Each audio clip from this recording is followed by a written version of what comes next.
Hello friends, we are studying the map of the Africa continent. तो मित्रों, हम लोग अफ्रीका महाद्वीप के मानचित्र का अध्ययन कर रहे हैं, जिसमें हमने अफ्रीका महाद्वीप की पूर्वी यानी सर्वोत्तम जो सर्वाधिक पूर्वी बिंदु है, सर्वाधिक पश्चिमी, सर्वाधिक उत्तरी, सर्वाधिक दक्षिणी की बात की। इसके अलावा हम लोगों ने ये भी देखा कि अफ्रीका महाद्वीप से तीन मानक अक्षांश, 3 standard latitude, Tropic of Cancer यानी कर्क रेखा, इक्वेटर विषुवत रेखा, ट्रॉपिक ऑफ कैप्रिकॉर्न यानी मकर रेखा, ये गुजरते हैं। इसके अलावा अफ्रीका महाद्वीप एक सकरी भूमि के द्वारा जुड़ा हुआ है, किससे? एशिया महाद्वीप से। और चूंकि पहले भारत आने के लिए या दक्षिण एशिया आने के लिए यूरोप से जलमार्ग से अगर हमें आना है तो अफ्रीका महाद्वीप का चक्कर लगाना पड़ता था। इतिहास में ये सब बातें आप लोगों ने सुनी होगी, पढ़ी होंगी कि कोलंबस भी जब इंडिया आया तो अफ्रीका कॉन्टिनेंट का ही took a turn around the Africa continent. ये यहां पुर्तगाल है, पुर्तगाल से ये चला केप ऑफ गुड होप, यहां अफ्रीका का ये दक्षिणी बिंदु से होता हुआ यहां जमोरिन किंगडम यानी कालीकट पहुंचा, ये था। लेकिन धीरे धीरे कॉलोनियल मास्टर्स की अपनी स्ट्रेटजी और एशियन पीपल्स की अपनी सादगी और भोलेपन के कारण को पता होगा कि भारत भी या ये सभी भूभाग एशिया के कॉलोनियल मास्टर्स के अधीन हो गए थे। तो अब जो ट्रैक रूट थे वो ये बहुत लंबा लगने लगा, तो फिर ब्रिटिश अथॉरिटी ने ये सिंपल ट्रैक रूट ढूंढा और यहां पर ये सुएज कैनाल का कंस्ट्रक्शन करवाया, यानी मेडिटेरेनियन सी, भूमध्य सागर और रेड सी को जोड़ने के लिए ये सुएज कैनाल बना, जिसका मैप लोकेशन कल हम लोगों ने डिस्कस किया था। इसके सर्वाधिक उत्तरी बिंदु पर जो यहां पोर्ट है, पोर्ट का नाम है पोर्ट सईद, और यहां जो पोर्ट है वो पोर्ट सुएज। तो पोर्ट सईद और पोर्ट सुएज के बीच ये सुएज कैनाल है। बीच बीच में यहां पर अगर ट्रैफिक ज्यादा है तो शिप को डाइवर्ट कर दिया जाता है या थोड़ी देर के लिए उसे हॉल्ट दे दिया जाता है, रोक दिया जाता है। तो वो है आपकी लेक टिम्सा उत्तर से दक्षिण की ओर, ग्रेट बिटर लेक और लिटिल बिटर लेक। इतनी बातें हम लोग कर चुके हैं। आज का जो हम लोगों का टॉपिक है वो है highlands and plateaus of Africa.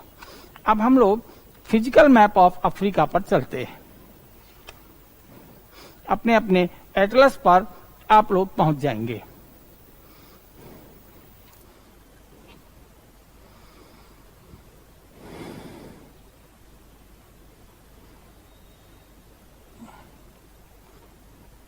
अब हम हाईलैंड्स ऑफ अफ्रीका की बात करें तो ये है होगार क्षेत्र।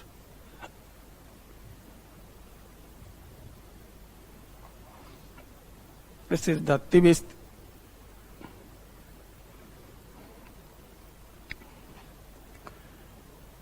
दारफुर।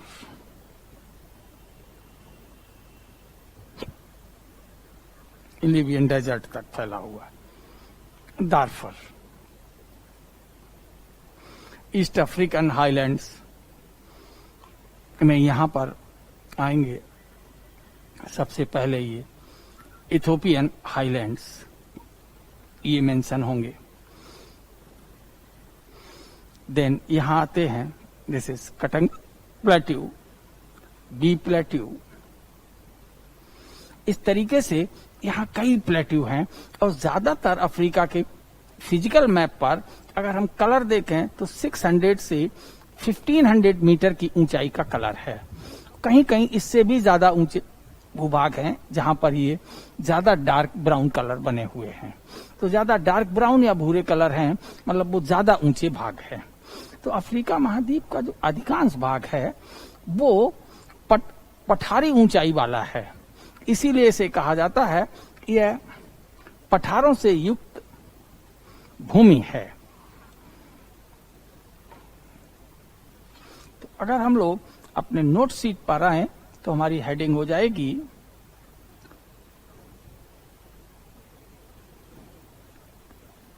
अफ्रीका महाद्वीप की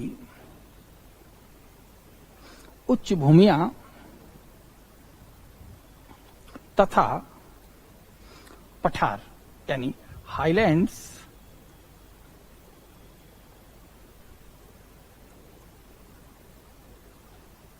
क्यों अफ्रीका महाद्वीप पर हम लोग हाईलैंड्स को पढ़ रहे हैं? क्योंकि इनसे हमें खनिज मिलते हैं, मिनरल्स मिलते हैं। इसलिए इनकी लोकेशन किस कंट्री में है, कहां पर है, ये जानना जरूरी है, ताकि जब हम खनिज पेटी या मिनरल बेल्ट ऑफ अफ्रीका पढ़ेंगे तो हमें बड़ी सहूलियत होगी। Highlands and plateaus of Africa.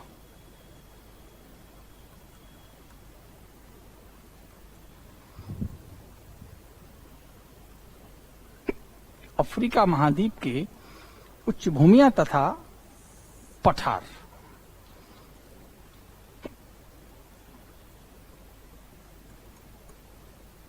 Africa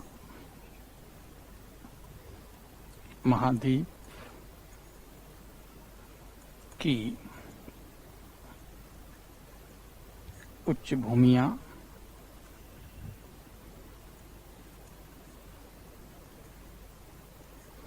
तथा पठार, ये टॉपिक हो गया। अब हम लोग इन सबको पढ़ना शुरू करते हैं। इससे पहले एक बात और आपको बताएंगे कि अब जब हम लोग पर्वत पढ़ रहे थे तो विश्व के सभी पर्वत पढ़े थे, तो अफ्रीका में भी हमने एटलस पर्वत श्रेणी पढ़ी थी, युवा बलित श्रेणी। बाकी जो अफ्रीका के जो भाग हैं वो इतने नवीन नहीं हैं, उच्च भूमियां तो हैं। और जो अफ्रीका में मैदानी भाग होना चाहिए था, वहां पर वर्षा की कमी और बाष्पन की अधिकता के कारण उत्तरी अफ्रीका के ये भूभाग मरुस्थल हो गए हैं। और ये विश्व का सबसे बड़ा मरुस्थल है, जिसे हम सहारा डेजर्ट कहते हैं। It is the warm desert, ये गर्म मरुस्थल है। तो उन सबको रेफरेंस में हम लोग यूज करेंगे जो पढ़ी हुई चीजें हैं। यहाँ जो सबसे पहले हम लोग बात कर रहे हैं अफ्रीका कॉन्टिनेंट पर, तो अफ्रीका कॉन्टिनेंट के अगर हम उत्तरी भाग में पहुंच जाएं तो ये हमें बड़ा सा मैप दिख रहा है। यहाँ होग्गार लिखा हुआ है, होग्गार, और ये भी शुष्क इलाके में स्थित है, यानी कि सहारा में। तो सहारा का ये जो ग्रीनिश पार्ट है मैदानी है, और सहारा का ये जो ब्राउनिश पार्ट है ये पठारी और उच्च भूमियों वाला है। यानी कि सहारा में दो तरह के हमें इलाके मिलते हैं, एक तो मैदानी डेजर्ट यानी जिसकी ऊंचाई कम है मरुस्थल की, और एक वो मरुस्थलीय भाग जो अपेक्षाकृत ऊंचा है, और इसे हम उच्च शुष्क भूमियों के नाम से जानते हैं।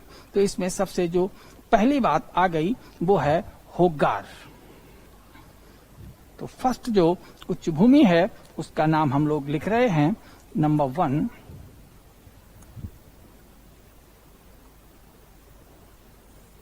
होग्गार पठार अथवा उच्च भूमि।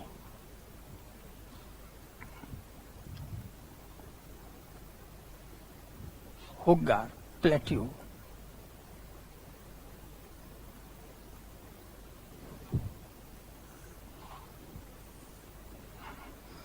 तो इसकी लोकेशन लिखनी पड़ेगी। यह अफ्रीका महाद्वीप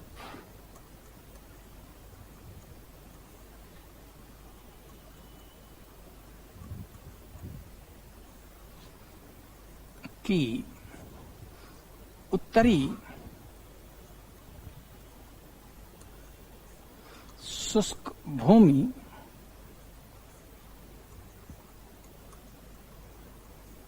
क्या है ब्रैकेट में इस उत्तरी शुष्क भूमि का नाम? सहारा में उपस्थित है। इट इज लोकेटेड, जो भी एटलस पर है उसे हमें पढ़ना आना चाहिए। हमारा प्रीलिम्स के क्वेश्चंस होते जाएंगे। It is located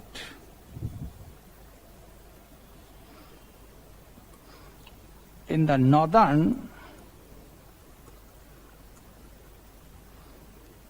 dryland. क्या है नॉर्दर्न ड्राईलैंड का नाम अफ्रीका में? सहारा ऑफ अफ्रीका यहां पर है। अब आप लोग एटलस फिर देख लें तो ये जो डॉटेड लाइन है, अगर आप इस डॉटेड लाइन को देखेंगे तो इसे आप लोग कर्क रेखा कहते हैं। तो बढ़िया क्वेश्चन क्या बन गया कि इस उच्च भूमि से होकर कर्क रेखा गुजरती है।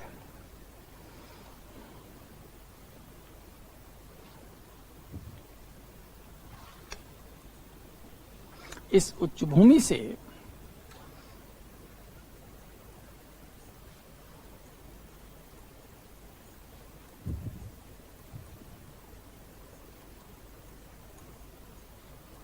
कर्क रेखा,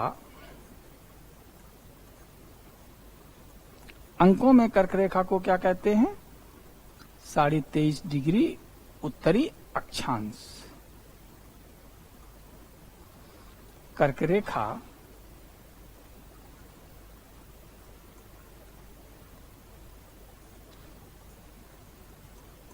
गुजरती है। The Tropic of cancer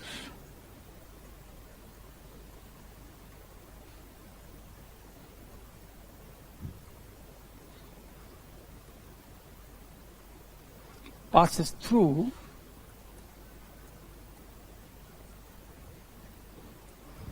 this highland।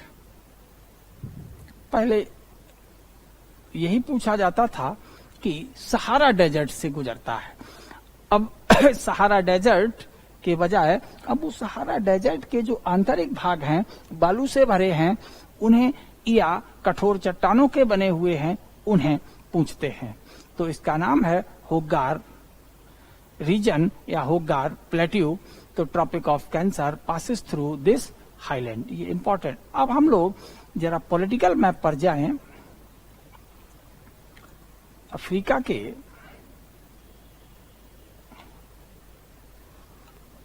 तो अफ्रीका के जब हम पॉलिटिकल मैप पर पहुंच रहे हैं तो ये हमें रीजन लोकेट करना पड़ेगा रफली, और यही होगार रीजन पड़ेगा। कर्क रेखा पर हमने यहां रख लिया, ट्यूनीसिया के दक्षिण में। कहां से देखा इसको? यहां से देखा फिजिकल मैप से। तो फिजिकल मैप पर यहां गए तो नॉर्थ में ये ट्यूनीसिया है। ट्यूनीसिया के दक्षिण में आकर के कर्क रेखा पर हमने एरिया घेर लिया। तो हमारा ये एरिया बन गया कि किन किन देशों में ये होगार प्लेट्यू फैला हुआ है। तो होगार प्लेट्यू का जो विस्तार है, अल्जीरिया, लीबिया और दक्षिण की ओर से जो देश इसमें शेयर करता है, दैट इज नाइजर। ये यहां पर इसकी उपस्थिति है। तो जो होगार के हमने कंट्री देख लिए, ये कितने देशों में मुख्यतया बटा हुआ है? तो लीबिया, अल्जीरिया और नाइजर। यह उच्च भूमि लीबिया,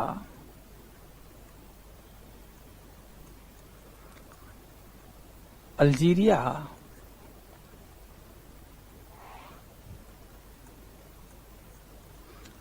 तथा नाइजर देशों में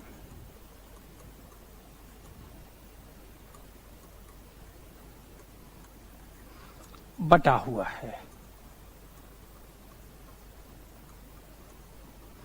The highland is shared by Libya,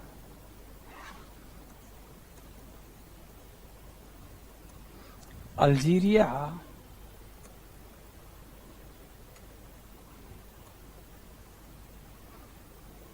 and Niger mainly. इतने देशों में ये मुख्यतया बटा हुआ है। अब अगर हाईलैंड का शिखर कोई ऊंचा और नुकीला हो जाए तो फिर ऐसे नुकीले शिखर वाले भागों को हम लोग पर्वत कहते हैं। तो कहीं कहीं किसी एटलस पर आहागार माउंटेन नाम भी लिखा हुआ होगा।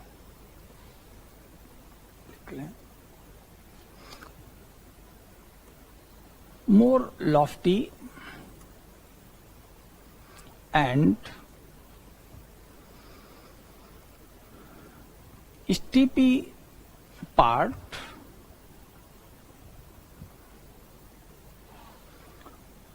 of Hogar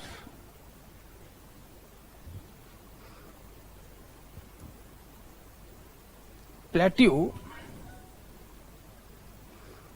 are called Ahagar Mountains. Hogar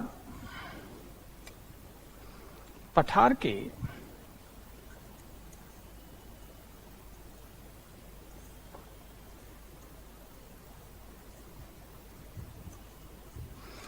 अधिक ऊंचे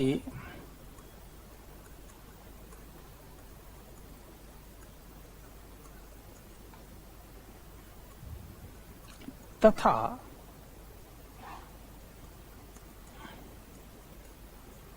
तीव्र ढाल वाले इलाके, तीव्र ढाल वाले भाग या इलाके आहागार पर्वत कहे जाते हैं।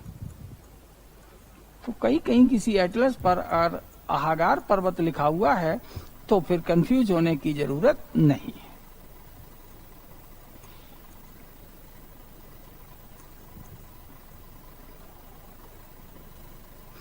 अब जो इसका सबसे जो ऊंचा बिंदु है वो आपको एटलस पर देखना पड़ेगा। ये है माउंट ताहत 2918। देखो 2918। तो 2918 जो है वो माउंट ताहत है और बिल्कुल ट्रॉपिक ऑफ कैंसर पर स्थित है। यानी अगर हम यहां आ जाएं तो यहां से सीधे अगर चलते हैं तो हम यहां पहुंच जाएंगे और यहां पर हमें माउंट ताहत मिलेगा। तो Mount Tahat is the highest point of Hoggar और आहागार माउंटेन्स। लिख लें माउंट ताहत ताहत शिखर is highest point of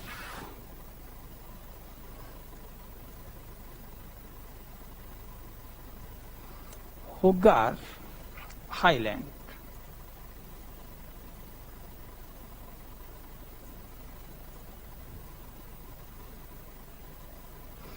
होगार उच्च भूमि का सबसे ऊंचा शिखर माउंट ताहत है।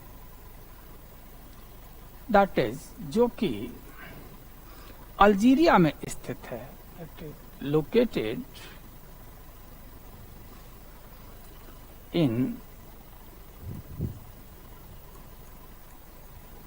अल्जीरिया।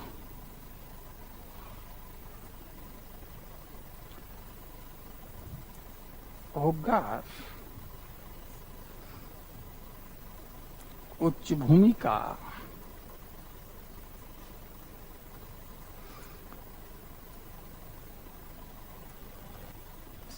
सर्वोच्च बिंदु, ये बस इसी पठार का है, अफ्रीका का नहीं। अफ्रीका महाद्वीप में समझ लो पूरे अफ्रीका महाद्वीप का सबसे किलिमंजारो है ऊंचा ज्वालामुखी पर्वत। तो होगार उच्च भूमि जहां पर सबसे ऊंची है उस जगह को सर्वोच्च बिंदु माउंट ताहत कहलाता है।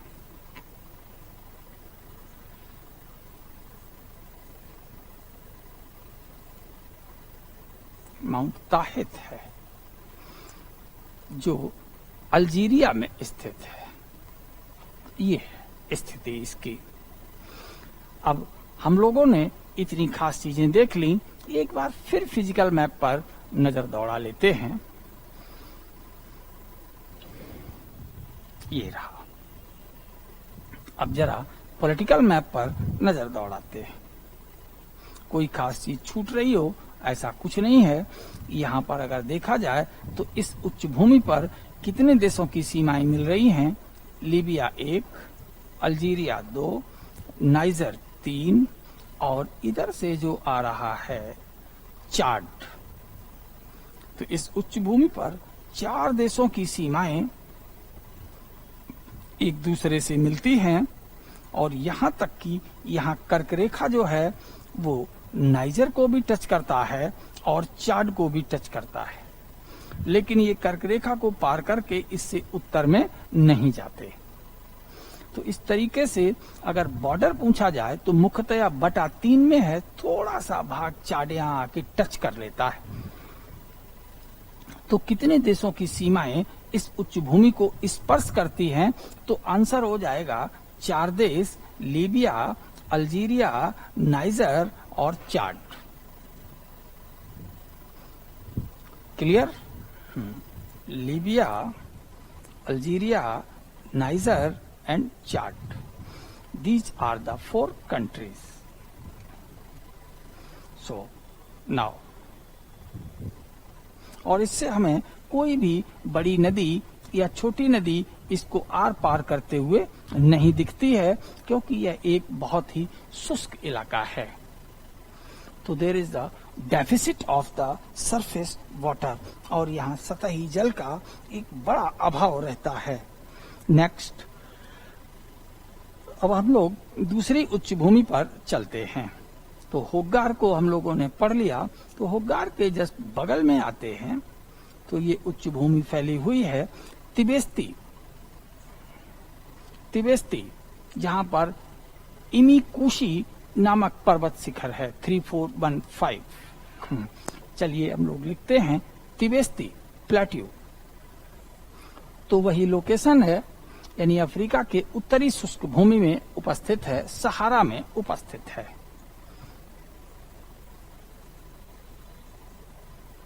लोकेटेड इन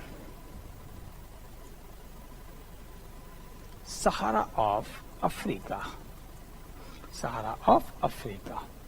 अब हम लोग यहां पहुंच जाते हैं फिजिकल मैप पर। ये रहा तिबेस्ती। तो तिबेस्ती जो है वो कर्क रेखा से थोड़ा नीचे की ओर स्थित है, यानी दक्षिण की ओर स्थित है। ये है तिबेस्ती इधर, और कर्क रेखा है ये। तो कर्क रेखा को जाके ये स्पर्श तो करता है, लेकिन कर्क रेखा होग्गार की तरह इसके बीचों बीच से नहीं गुजरती। ये और यहाँ ये गल्फ ऑफ सिरटे है। तो गल्फ ऑफ सिरटे से सीधा अगर हम दक्षिण की ओर आएंगे तो इसकी लोकेशन हम पॉलिटिकल मैप पर आसानी से पहचान लेंगे। तो अब हम लोग पॉलिटिकल मैप पर चल रहे हैं। यही है गल्फ ऑफ सिरते या गल्फ ऑफ सिडरा, लीबिया की कोस्ट पर है, और दक्षिण में चलते चले आए तो ये यहां पड़ेगा। तो इट मीन्स ये इस पठार की लोकेशन होगी। और थोड़ा सा जाके ये कर्क रेखा को भी टच कर लेगा। तो ये हो गया कौन सा प्लेट्यू? तिबेस्ती, जो मेनली किस देश में पड़ रहा है? मेनली लाइज इन द चाड। इस तरीके से हमें फिजिकल और पॉलिटिकल मैप को कंपेयर करके बड़ा आनंद भी आता है, और उससे हमारे प्रीलिम्स के क्वेश्चन भी मिलते हैं। और यही कंपैरिजन हमको सीधी सीधी नहीं दिखाई देती, तो उसके लिए हमें थोड़ा अपना जो है दिमाग लगाना पड़ता है, और जब दिमाग लगाएंगे तो फायदा होगा। तो located in Sahara of Africa, just southward to the Tropic of Cancer, just southward to the Tropic of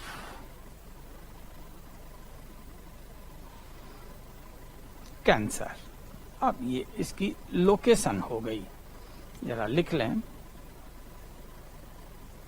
ये पठार अफ्रीका के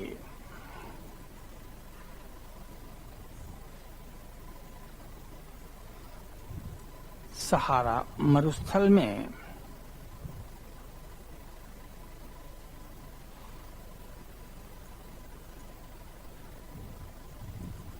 कर्क रेखा से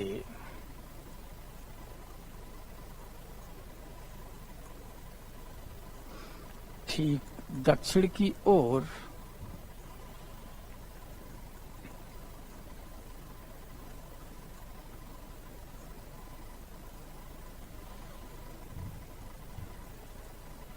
अवस्थित है। अब प्लेन सिंपल क्वेश्चन आ गया कि अब ये किस देश में उपस्थित है, तो हम लोगों ने फिजिकल मैप से इसको यहाँ गल्फ ऑफ सिडरा से दक्षिण की ओर यहाँ चले आए थे, तो हमें कौन सा ये कंट्री मिला था,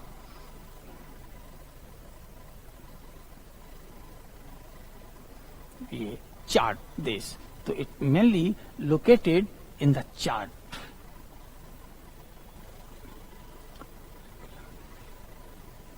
The plateau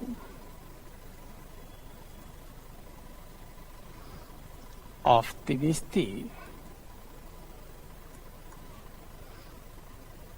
mainly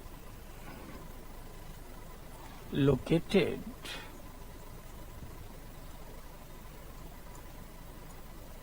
in the Chad country, तो ये चाड देश में है। तो अब बात आती है कि इसका हाईएस्ट पॉइंट क्या है। इस पठार का सर्वोच्च बिंदु एमी कूशी है।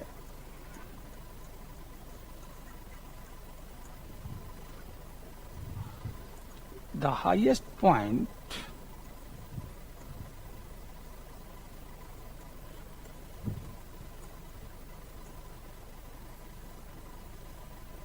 of the Tibesti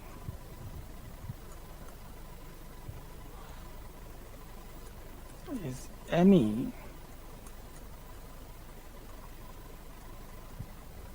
Kushi। इस पर देख लें, ये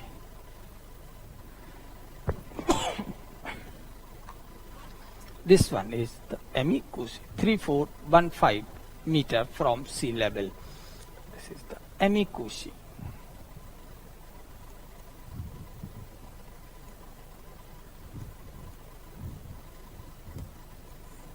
तो Emi Kushi is the highest point of the Tibesti। अब इनके अगर हम ठीक दक्षिण में चले जाते हैं तो हमें नाइजर देश में एक टुकड़ा उच्च भूमि का दिखाई देता है।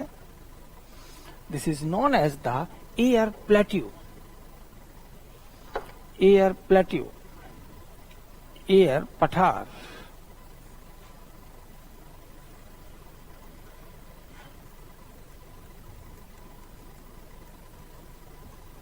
तो ये भी शुष्क है।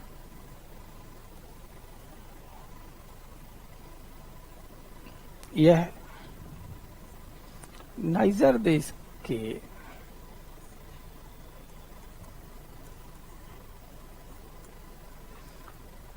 उत्तरी भाग में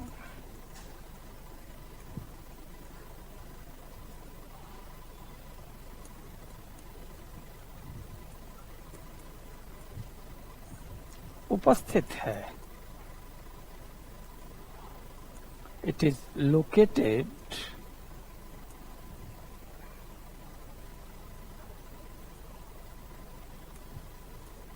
in the northern part of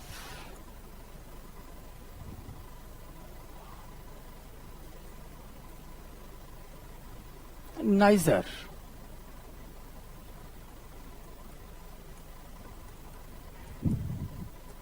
तो नाइजर के उत्तरी भाग में उपस्थित है। Again we can move for other highlands. तो अब हम दूसरी उच्च भूमियों की बात करें तो तिबिस्ती हो गया था। तो हम लोग अब आते हैं दारफर। यहाँ ये गिम्बाला पीक है, दारफर। और दारफर को लोकेट करने के लिए अगर हम यहाँ ठीक सामने चले गए तो ये बावल मांडेव स्टेट दिखाई दे रही है, तो इससे तो हमें लैटिट्यूड पता लग जाएगा गिम्बाला का। और अगर हम ठीक सामने उत्तर में चले जाते हैं, ऐसे इस तरीके से लोकेट किया जाता है, तो नाइजर डेल्टा के पास में पहुंच जाते हैं। अब हम लोग जरा पॉलिटिकल मैप पर आ जाएं और इसी तरीके की रेखाएं खींच लें। ये नाइजर डेल्टा है, तो नाइजर डेल्टा के जस्ट बगल से हम साउथ में चले आए। कब तक चले आए? जब तक कि वो ईस्ट वेस्ट लाइन जो कि स्टेट ऑफ जिब्राल्टर की ओर से आती है। अब हम बहुत आसानी से यहाँ पर ये अब प्लेट्यू लोकेट कर लेंगे। अब ये प्लेट्यू लोकेट हो गया। अब आसानी से आपने पहचान लिया कि ये किस देश में उपस्थित है। तो ये सूडान देश में उपस्थित है, दारफर प्लेट्यू। तो Darfur plateau is located in the Sudan. Next heading, that is Darfur plateau.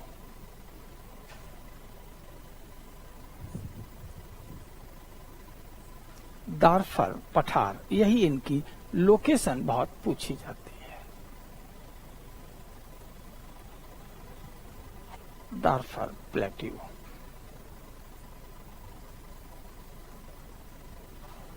या Darphal highland,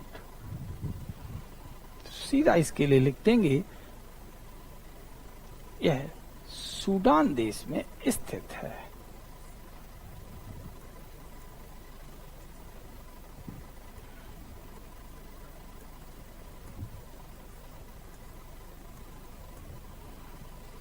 Located in the country of Sudan. Then the highest point इसका क्या है? तो highest point of Darfur is Gimbala Peak, located in the southern part of the Sudan. हम south Sudan नहीं कह रहे हैं, सूडान कह रहे हैं। इसका सर्वोच्च बिंदु, इसका मतलब दारफर प्लेट्यू का सर्वोच्च बिंदु गिम्बाला शिखर है।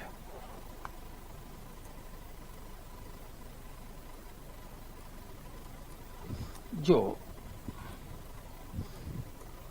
सूडान के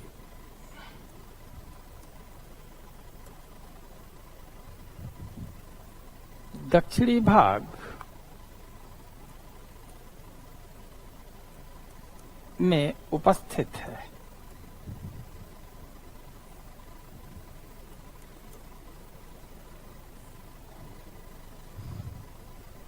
The highest point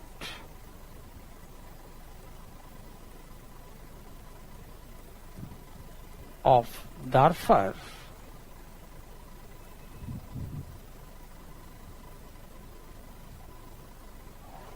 is Gimbala, located in the southern part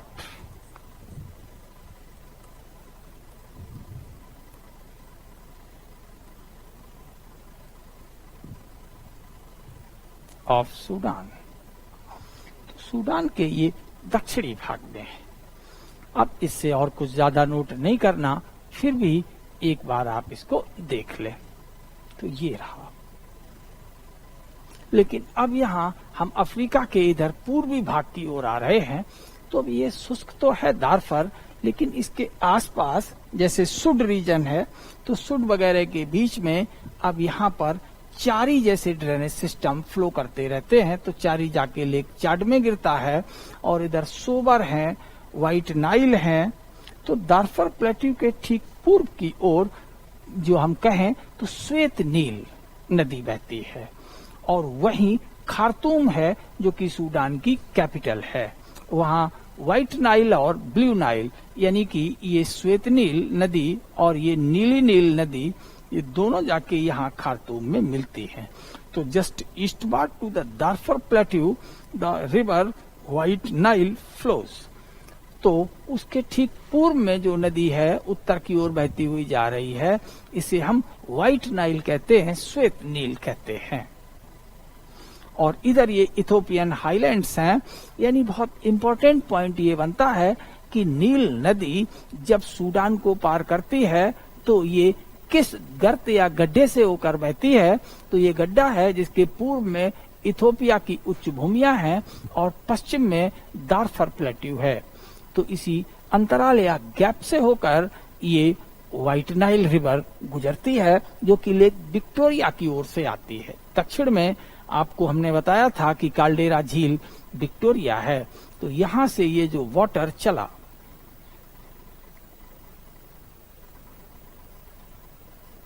ये गया और इसी को व्हाइट नाइल के नाम से जाना जाता है।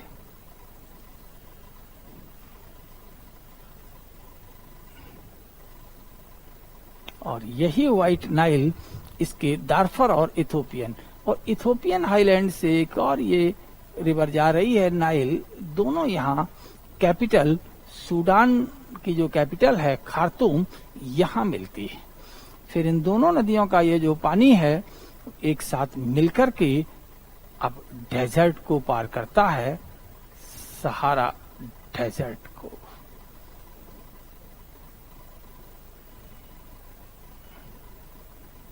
ये नाइल रिवर जा रही है।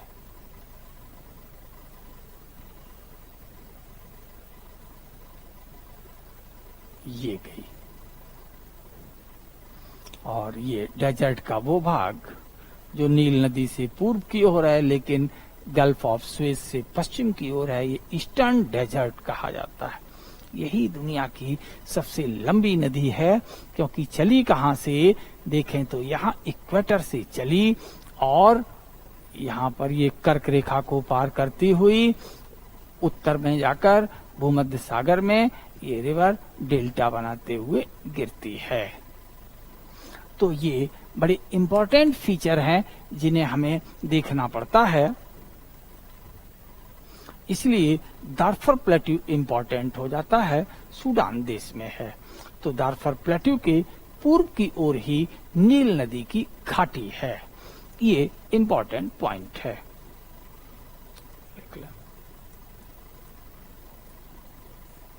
दारफर पठार के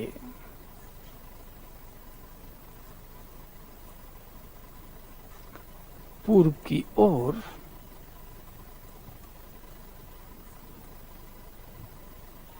नील नदी घाटी स्थित है।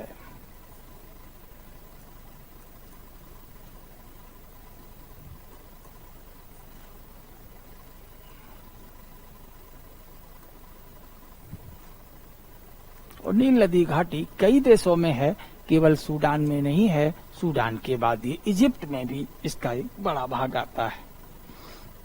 तो दारफर पठार के पूर्व की ओर नील नदी घाटी अवस्थित है। तो valley of river Nile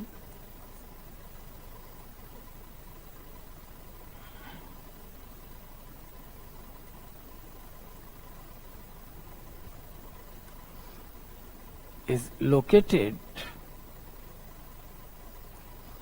eastward to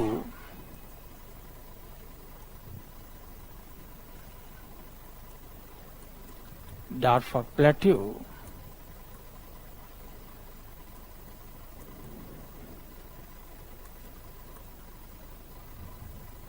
ये है इसकी स्थिति। अब हम लोग दूसरे हाईलैंड्स पर पहुंच रहे हैं। तो जरा फिजिकल मैप पर जाते हैं। तो फिजिकल मैप पर जब यहाँ पहुंचे तो हमें पहुंचना पड़ेगा इथोपियन हाईलैंड। यही कैपिटल है इथोपिया की, अदिस अबाबा। इथोपियन हाईलैंड्स, इथोपिया की उच्च भूमि।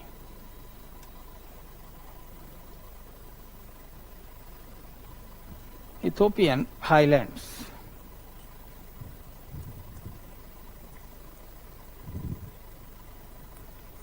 इथोपियन उच्च भूमियां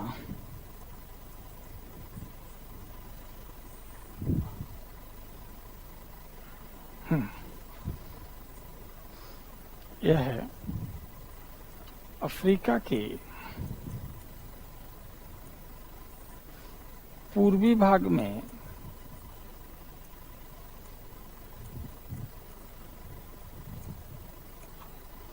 धंस घाटी से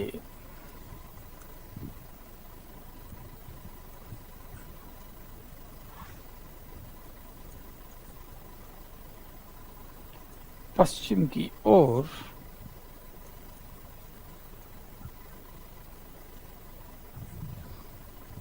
इथोपिया देश में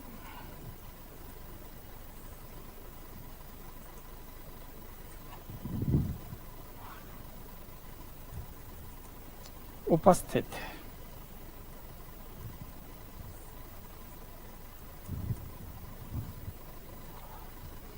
It is located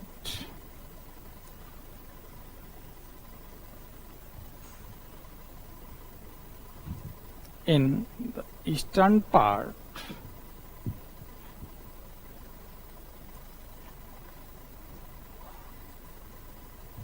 of Africa,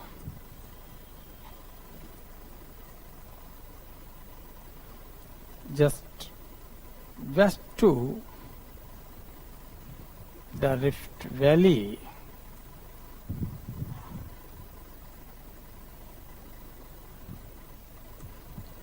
in Ethiopia.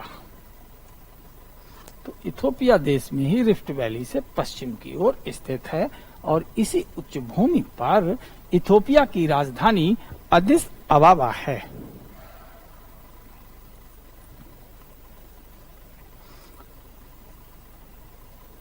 Addis अबाबा the capital of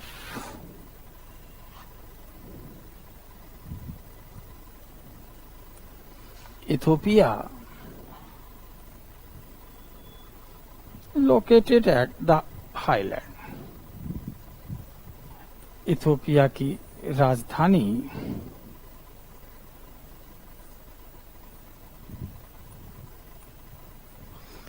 Addis अबाबा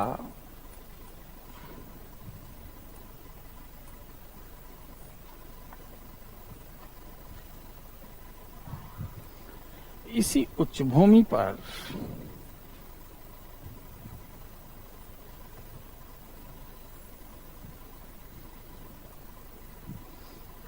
उपस्थित है।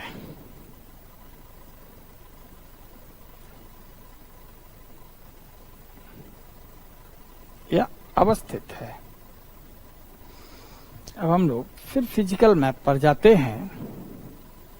तो फिजिकल मैप पर जब पहुंचे तो इस इथोपियन हाईलैंड से एक रिवर उत्तर की ओर जा रही है जिसका नाम है ब्लू नाइल।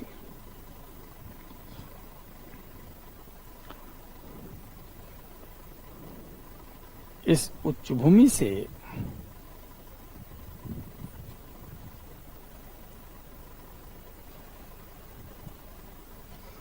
नीली नील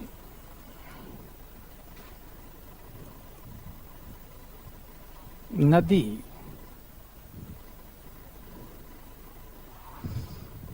निकलती है।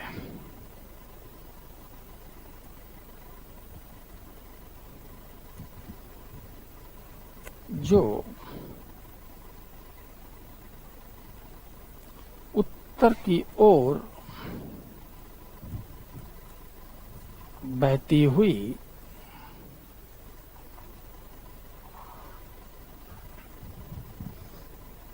श्वेत नील यानी व्हाइट नाइल, सफेद व्हाइट,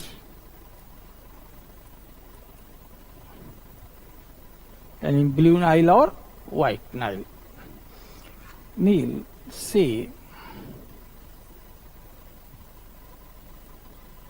खार्तूम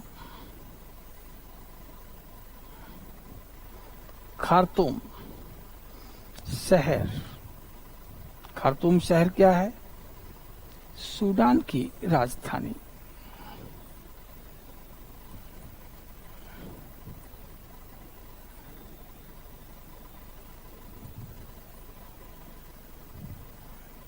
में जाकर मिलती है।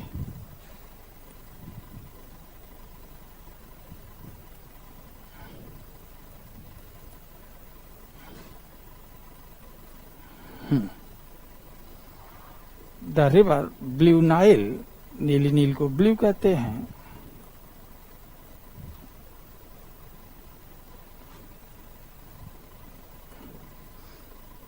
originates from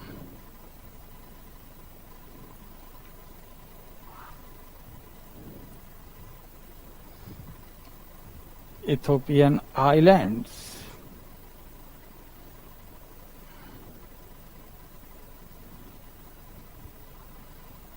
and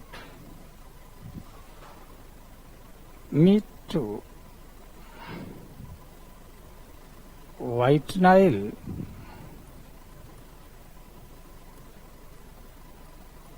at Khartoum,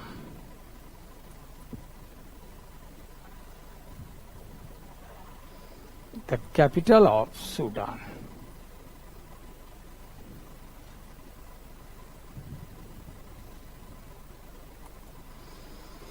तो नॉर्थ की ओर ब्लू नाइल फ्लो करती हुई व्हाइट नाइल से जाकर मिल जाती है, और उससे जाकर जब ये मिलती है तो वहीं पर संगम होता है, और उसी संगम पर जो श्वेत नील और नीली नील के संगम पर जो शहर है वो सूडान की राजधानी खार्तूम है। अब ये जो इथोपियन हाईलैंड्स है अफ्रीका महाद्वीप का पूर्वी भाग है, और जब ये पूर्वी भाग है तो जरा हम इसके सिनेरियो को कुछ देखें। मान लो ये रहा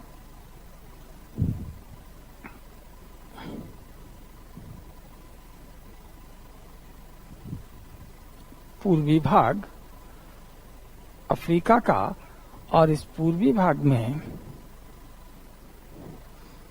ये हाईलैंड्स हैं। दीज आर इथोपियन हाईलैंड्स, और इसके पास में यहीं पर ये रिफ्ट वैली है, और ये ब्लैक से हमने इथोपियन हाईलैंड्स दिखाए।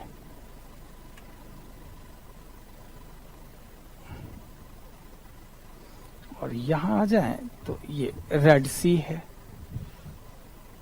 अरेबियन पेनिनसुला है। अब इधर की ओर से अगर हम ले आए तो कहेंगे कि ये विंड्स हैं, ये लाइन ऑफ इक्वेटर है। तो ये जो विंड्स चल रहे हैं इन्हें हम नॉर्थ ईस्ट ट्रेड विंड्स कहेंगे। नॉर्थ ईस्ट ट्रेड्स हैं ये। तो नॉर्थ ईस्ट ट्रेड विंड यहां आएंगे तो नॉर्थ ईस्ट ट्रेड विंड्स के द्वारा अफ्रीका के ये जो गेंडे के सींग जैसा है जो हॉर्न है इस पर बारिश हो जाती है, और बारिश है और लावा की बनी हुई चट्टानों से निर्मित है। तो यही इथोपियन हाईलैंड्स एक तरीके से कॉफी यानी कि कोको का ये उत्पत्ति स्थल है। तो it is the origin place of the cocoa plant, लिख लें।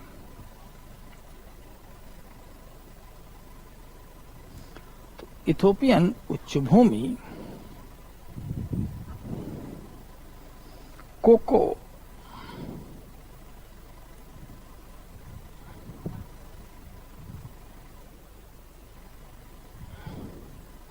पादप का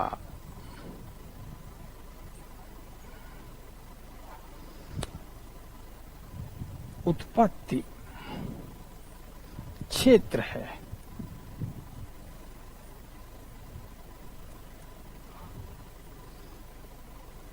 Ethiopian highland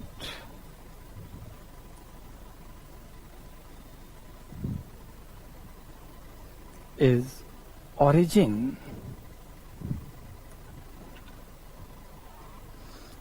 place of cocoa plant. तो इथोपिया सोमालिया ही वो क्षेत्र है जहां से ये कोको पौधा दुनिया के अन्य भागों में पहुंचा है।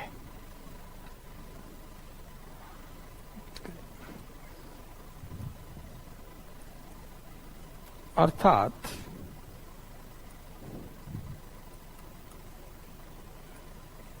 अफ्रीका का पूर्वी भाग क्या है? इथोपिया सोमालिया क्षेत्र ही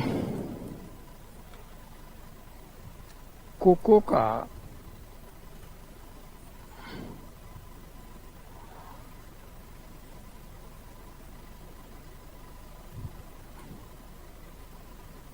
उत्पत्ति क्षेत्र है।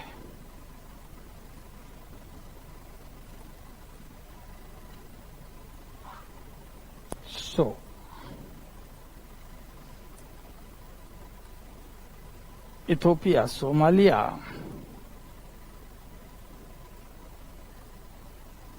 ब्रैकेट में ईस्ट अफ्रीका, चाहे कुछ लिख दें ब्रैकेट में ईस्ट अफ्रीका लिख दें या ईस्ट अफ्रीका उधर लिख दें तो ब्रैकेट में इथोपिया सोमालिया लिख दें। East Africa is area of origin of cocoa. ये तो इतनी बातें हम लोगों को पता लगी किस तरह की ये हाईलैंड्स है। तो इथोपियन हाईलैंड, इथोपियन उच्च भूमि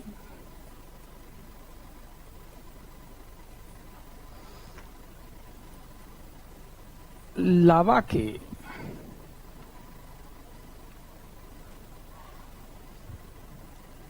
ठोस होने से निर्मित है, यानी एक तरीके से लावा पठार के अंतर्गत आती है, होने से बनी है।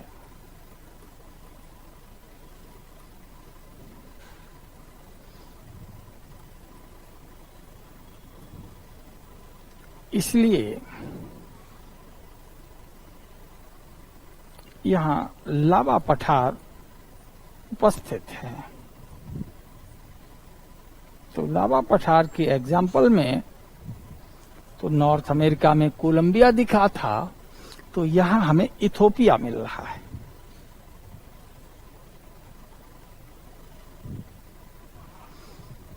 तो Ethiopian highland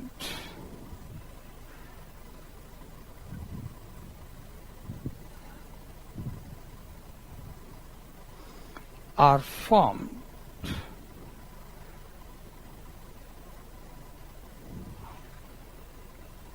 due to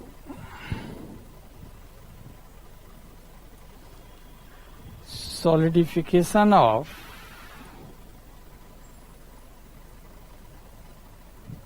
lava. So there are लावा प्लेटेक्स, यहाँ लावा के पठार उपस्थित है।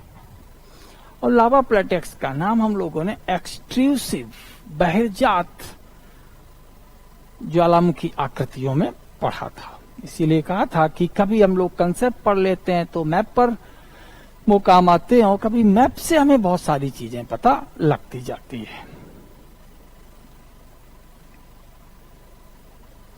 तो ये काम हो गया किसका? इथोपियन हाईलैंड्स का। अब इससे ज्यादा यहाँ अब और डिस्कस नहीं करना है। तो हॉर्न ऑफ अफ्रीका तथा इथोपियन हाईलैंड्स के बीच क्या संबंध है? तो Ethiopian highlands are the part of the Horn of Africa. Ethiopian उच्च भूमियां हॉर्न ऑफ अफ्रीका का भाग हैं।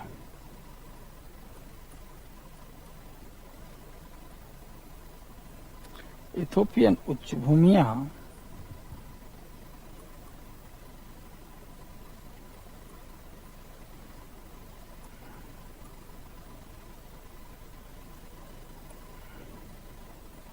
हॉर्न ऑफ अफ्रीका, अफ्रीका का पूर्वी भाग के अंतर्गत आती है।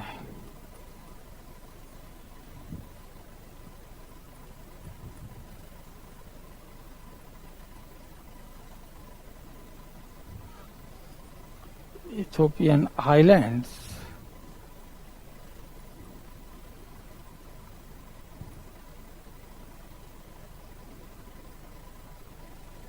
are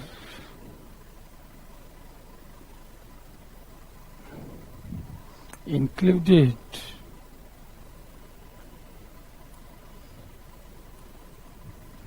into horn of Africa. अब बात आती है हॉर्न ऑफ अफ्रीका में कौन कौन सम्मिलित है, तो जरा पॉलिटिकल मैप पर जाएं तो इरिट्रिया,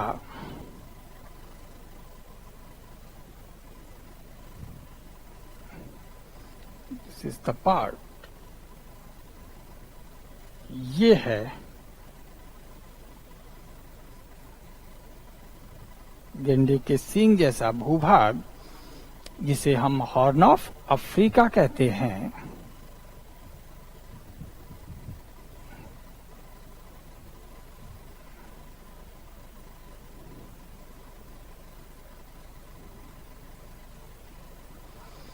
ये सम्मिलित है, लिख लें। हॉर्न ऑफ अफ्रीका के अंतर्गत इरिट्रिया,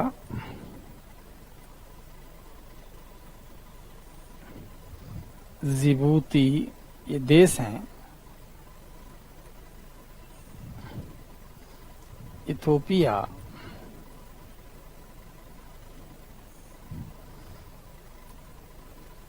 तथा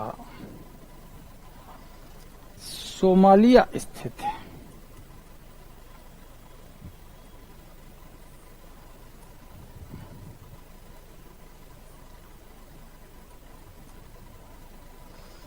horn of Africa includes,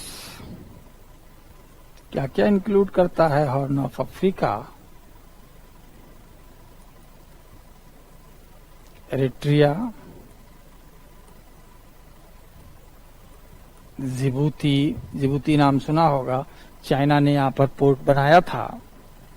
Eritrea, Djibouti, Ethiopia,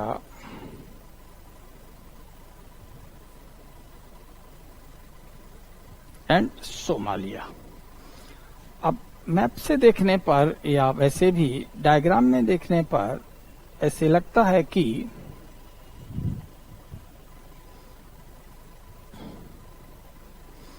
ये यहाँ इरिट्रिया, जिबूती, ऐसे ये हॉर्न ऑफ अफ्रीका है। ये हॉर्न ऑफ अफ्रीका है। अगर हम इधर जाते हैं तो ये रेड सी है, तो ये लगता है कि इस पूरे भूभाग पर बहुत ज्यादा बारिश होती होगी। हाँ, हाईलैंड्स पर जो पर्वतों को, हाईलैंड्स जो कि पवनों को रोक देती हैं, अवरोध बना करके, वहां तो बारिश होती है। दूसरी बात हम लोगों ने यहाँ पढ़ रखी है कि ये अगर इक्वेटर है तो यहाँ गर्मियों में एक ठंडी धारा सोमालिया तट से चलती है, नाम होता है सोमाली करेंट। सोमाली तट से चली तो इसका नाम सोमाली करेंट, सोमाली धारा या सोमाली करेंट इसका नाम होता है। और सोमाली करेंट को हमने ग्रीन कलर से दिखाया, यानी ठंडी धारा है। और जहां भी ठंडी धारा होती है तो उसके तट पर हमेशा ध्यान रखना डेजर्ट होंगे। कुछ लोग इसको उल्टा भी कहते हैं कि जहां डेजर्ट होते हैं वहां की धारा ठंडी होती है सागर में। और वस्तुतः अगर ये कहा जाए कि धारा अगर ठंडी हो जाएगी तो उस जगह पर वाष्पन कम होगा, और जब वाष्पन कम होगा तो हवा में मॉइस्चर कम होगा, और जब मॉइस्चर कम हो जाएगा तो तय है कि वहां रेनफॉल भी घट जाएगा। लेकिन इक्वेटर के पास स्थित होने के कारण यहाँ पर रेट ऑफ ई जो एवोपरेशन है वो ज्यादा रहता है बजाय रेट ऑफ पी यानी प्रेसिपिटेशन के। तो जब E is more than P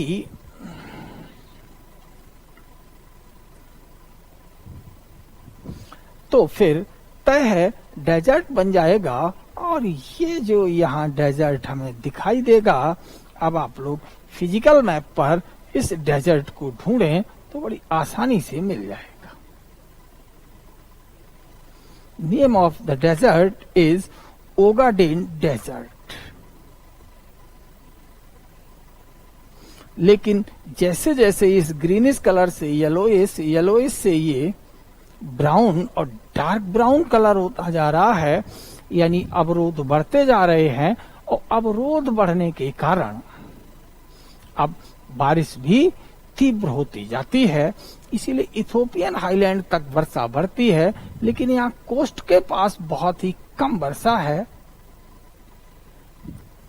low rainfall है। And because of the tropical location, उष्णकटिबंधीय विषुवत रेखा और कर्क रेखा के बीच होने के कारण सूर्य की लंबवत किरणें बहुत पड़ती हैं, तो वाष्पन दर तीव्र है। इसीलिए यहाँ एक ओगाडेन मरुस्थल या ओगाडेन डेजर्ट मिलता है।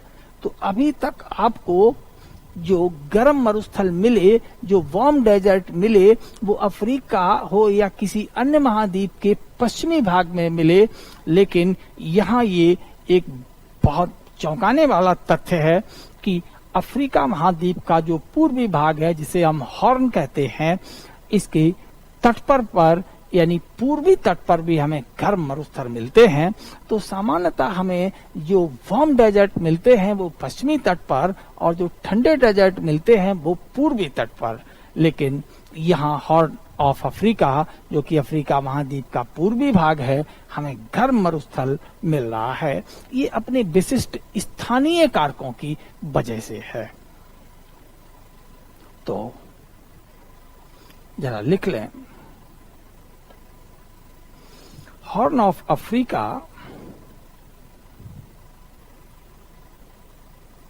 अफ्रीकी हॉर्न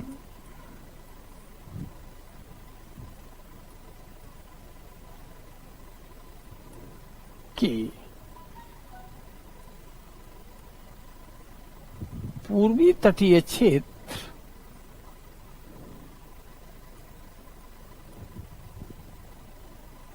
पर ओगाडेन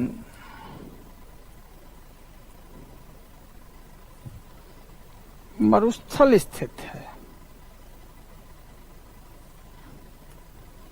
ये बड़ा यूनिकनेस है।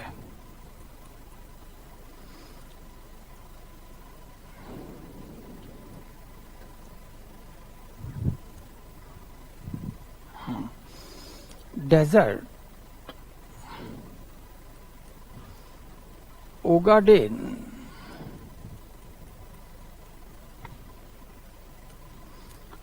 is located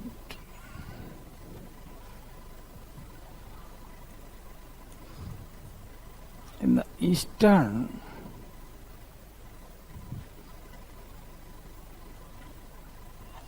coastal part of Horn of Africa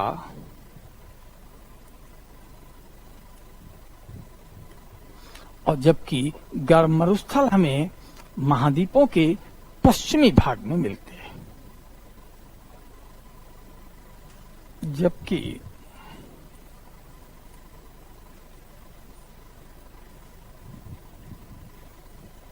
गर्म मरुस्थल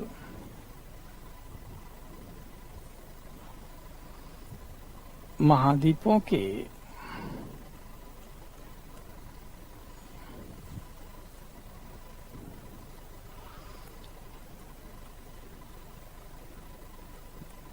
पश्चिमी भागों में मिलते हैं।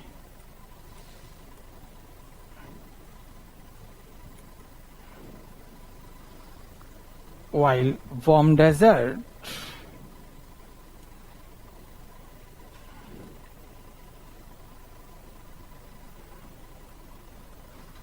are found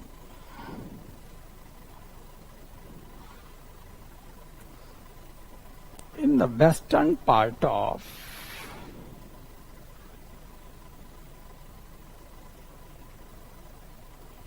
the continents। तो महाद्वीपों के पश्चिमी भाग में हमें डेजर्ट मिलते हैं, गर्म मरुस्थल मिलते हैं, लेकिन अफ्रीका महाद्वीप ऐसा है जिसके हमें पूर्वी भाग में भी गर्म मरुस्थल मिला, और ये है ओगाडेन डेजर्ट। इसका मूल कारण है कि ग्रीष्म काल में सोमाली धारा का ठंडा हो जाना। तो अभी बहुत सारे कारण यहाँ स्थानीय बताए जाते हैं। The dominant factor is the cold Somali current in the summer season।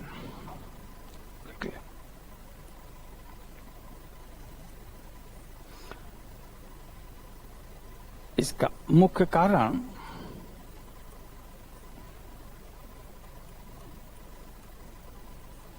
ग्रीष्म काल में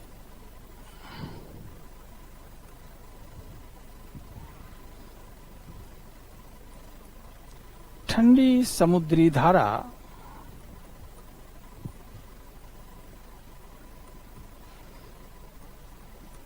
सोमाली धारा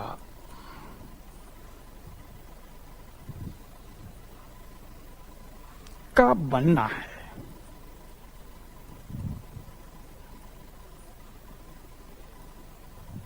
ये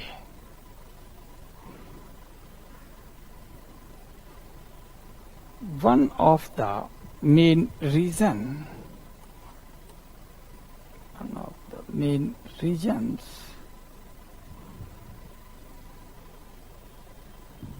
of the Ogaden Desert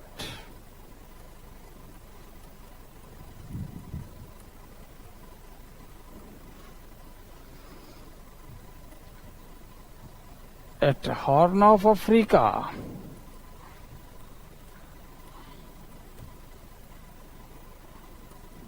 तो हॉर्न ऑफ अफ्रीका में कारण क्या है इसका? समर टाइम,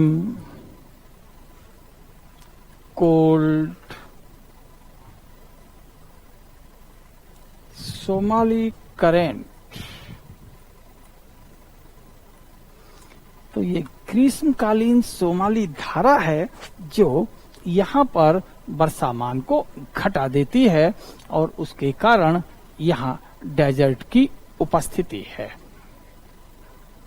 तो एक एक चीजें जहां हम लोग पढ़ते रहते हैं, अगले क्वेश्चंस भी हमें उसी जगह पर मिलते रहते हैं। लेकिन वही लकीर का फकीर नहीं बनना है जो आया कि हॉर्न ऑफ अफ्रीका में कितने देश हैं, तो 4 देश रट लिए और सोचा अब की आने दो, तो फिर आ जाएगा ओगाडेन डेजर्ट कहाँ पर है, या जो अदिस अबाबा है वो रिफ्ट वैली से पूर्व में है या पश्चिम में है। तो इस तरह के क्वेश्चंस यहाँ पर बनते हैं।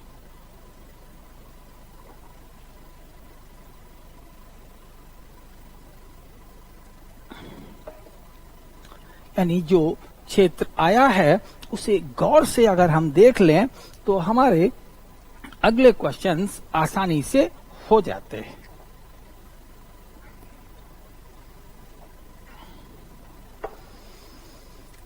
तो summer time cold Somali current is the one of the major factor responsible for the formation of the Ogaden Desert at the Horn of Africa।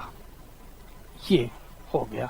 तो हॉर्न ऑफ अफ्रीका पर ओगाडेन मरुस्थल के निर्माण में ठंडी सोमाली धारा जो ग्रीष्म काल में ये चलती है, इसका एक बड़ा योगदान है सागर में।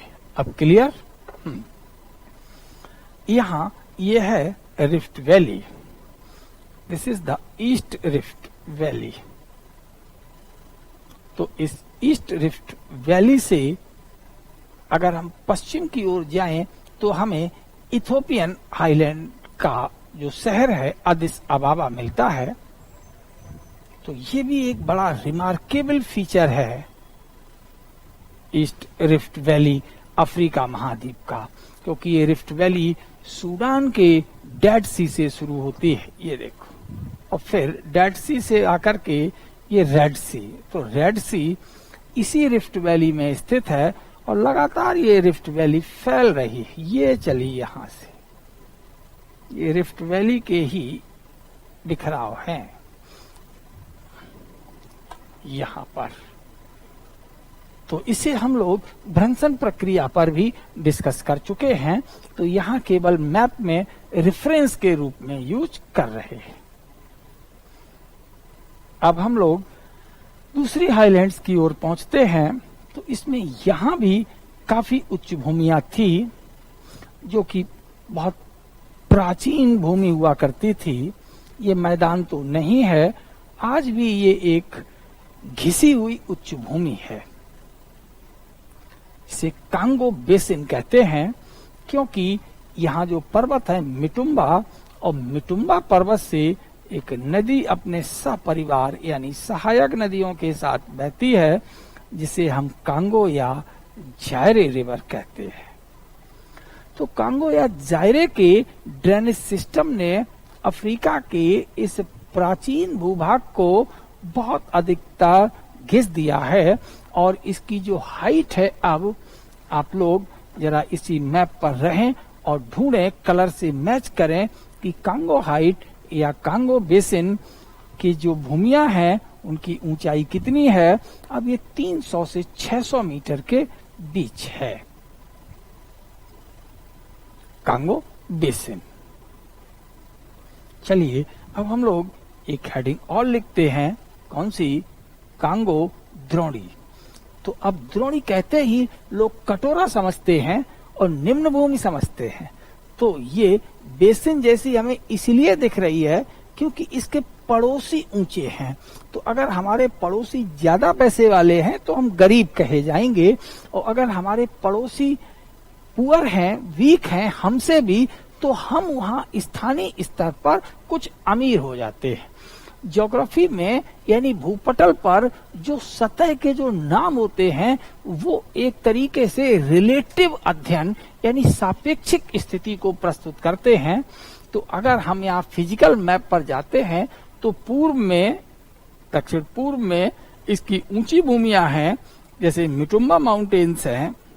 उसके उत्तर में अगर हम चले जाते हैं तो फिर ये ऊंची भूमियां दिख रही हैं, इधर भी ऊंची भूमियां दिख रही हैं, लेकिन ये हल्का yellowish region, whitish yellow region ये निचला है। इधर कटंगा प्लेट्यू भी ऊंचा है। तो ये चारों ओर से उच्च भूमियों से घिरा होने के कारण इस पर नदी भी कांगो बहती है, तो इसका नाम कर दिया गया Congo basin. But it is not a plain, ये कोई मैदान नहीं है।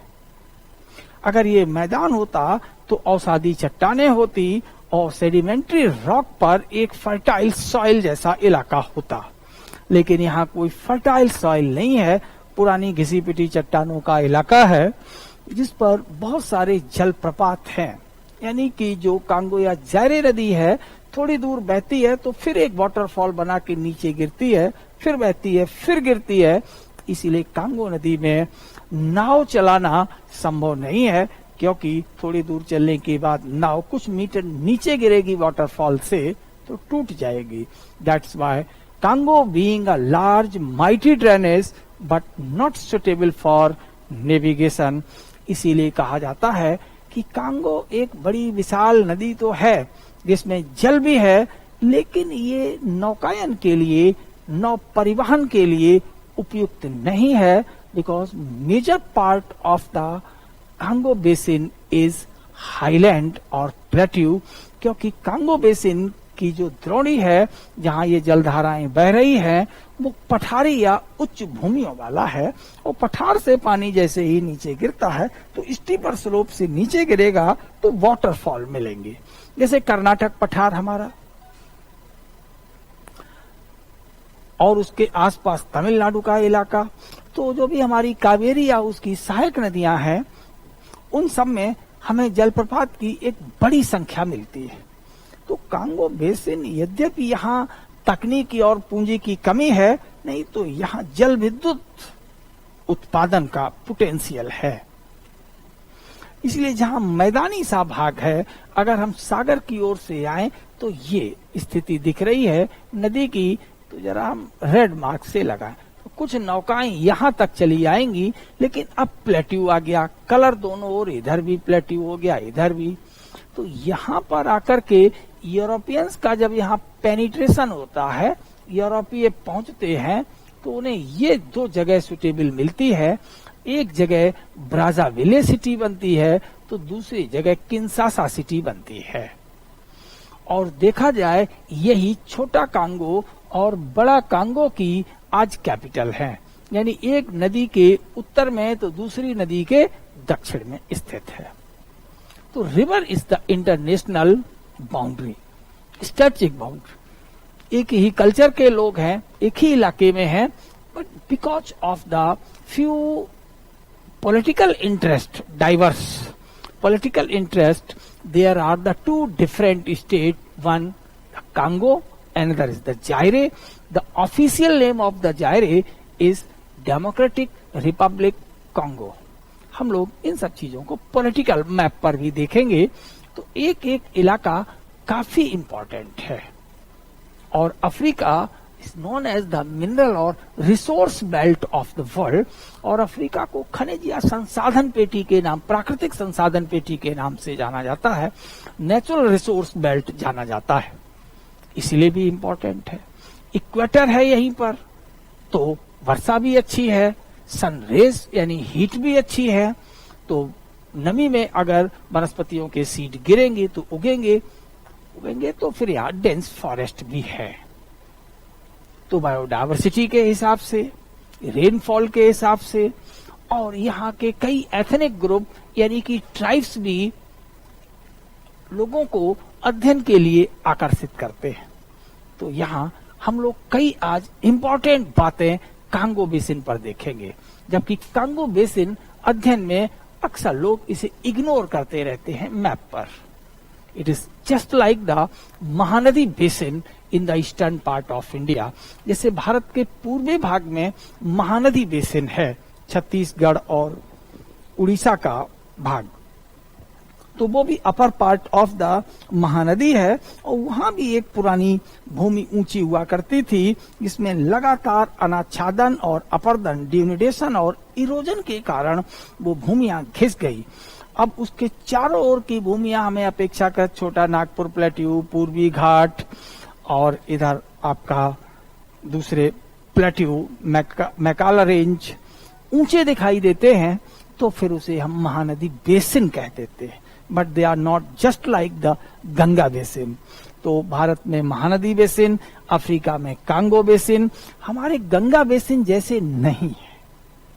गंगा बेसिन का अधिकांश भाग औषधि मुलायम चट्टानों से बना मैदान है, इसीलिए ग्रीनिश कलर हो तो आप समझ जाइए मैदानी भाग हैं, और ग्रीनिश के बजाय येलोइश, ब्राउनिश ये कलर अगर हमें फिजिकल मैप पर दिखते हैं तो इसका मतलब ये मैदान नहीं है, ये पठार है, पर्वत है, और अगर हाइट बढ़ गई है तो उसी हिसाब से उनका नाम बदलता जाएगा। तो अब हम लोग आते हैं, हेडिंग लिखते हैं कांगो बेसिन। काफी चीजें यहां हम लोगों ने डिस्कस की हैं।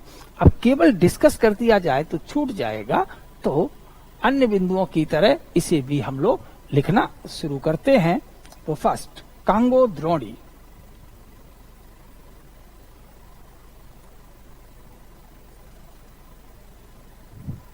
कांगो द्रोणी हेडिंग बनाते हैं।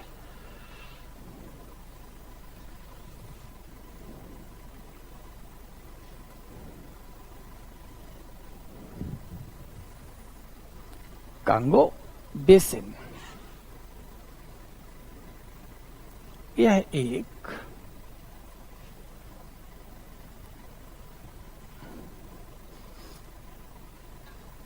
अपर्दित,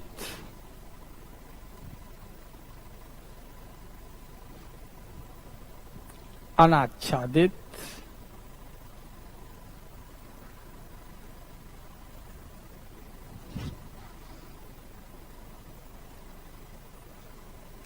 उच्च भूमि है।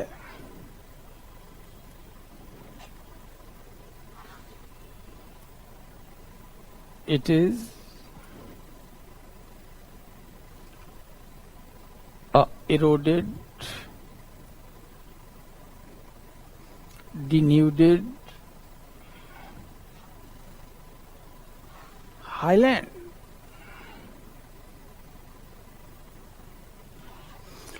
यानी कि प्राचीन काल में शुरुआत में ये भूमि की ऊंचाई अधिक थी।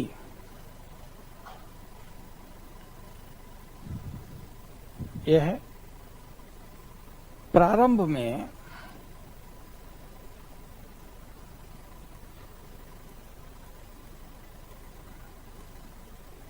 अधिक ऊंची भूमि थी।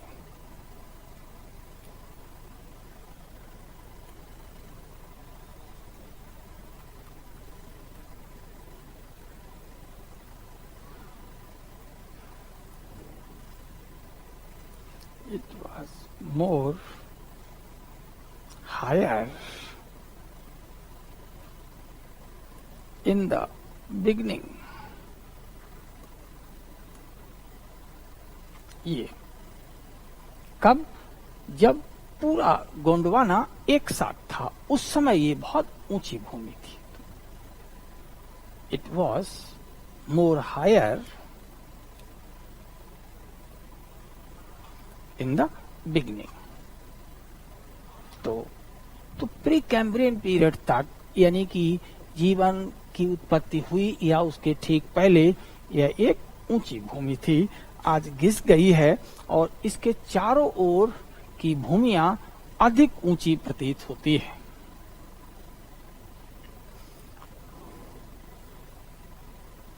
इसके चारों ओर स्थित भूमियां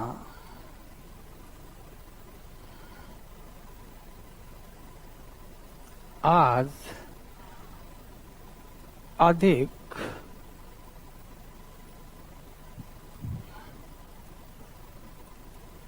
ऊंची हैं।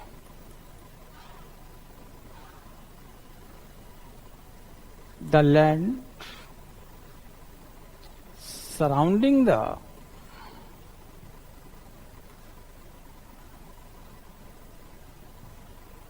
Congo basin are now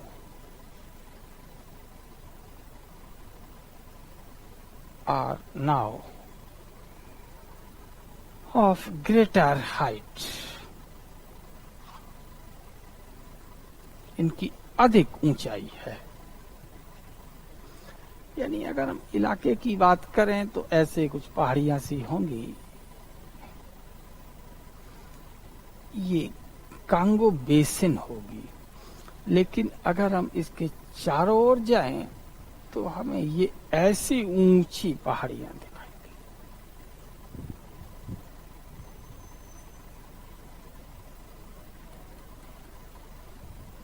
तो it is being surrounded by the relatively more height. जबकि इसके अंदर भी कुछ छुटपुट पहाड़ियां और फ्लैट प्लेट्यू जैसे दिखाई देंगे। तो ये जो भाग होगा यही कांगो बेसिन है। और इसमें ये जो नदियां होंगी ये रिवर फ्लो कर रही होंगी।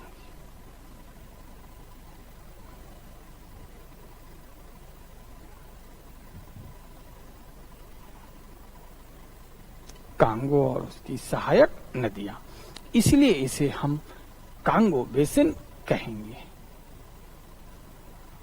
ये रिवर होंगी ऐसे। तो कांगो की जलधाराएं जिस द्रोणी में बहती हैं उसी को हम कांगो बेसिन कहते हैं। तो अब हम लोग जरा लोकेशन देखें।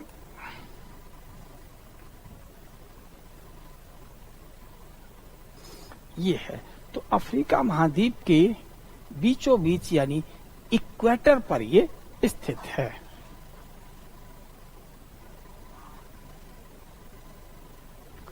Congo basin is located at the equator, या दूसरी भाषा में कहें विषुवत रेखा इस बेसिन के बीचों बीच से होकर गुजरती है।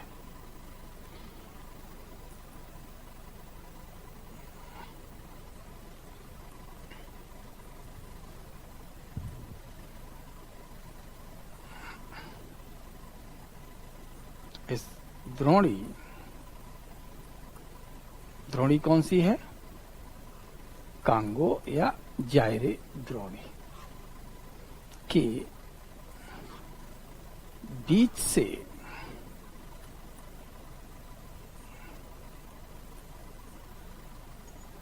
गुजरती है। ये हो गया। तो ये कैंसर जो ट्रॉप इक्वेटर इस तरीके से इससे होकर गुजरता है कांगो बेसिन के। हम लोग अब बात करें कि ये कांगो बेसिन अब कितने देशों में बटी हुई है। तो ये अब आपको दिख रहा है। तो major part of the basin lies in the Democratic Republic Congo and Congo.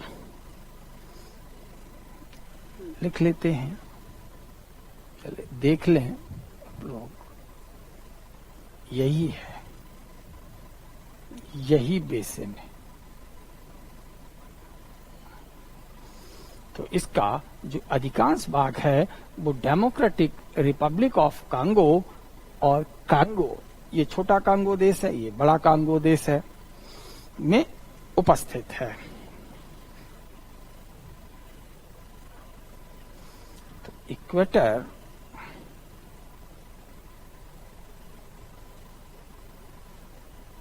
passes through almost mid of the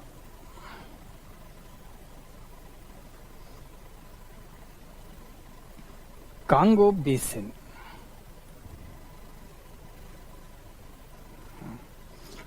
Congo basin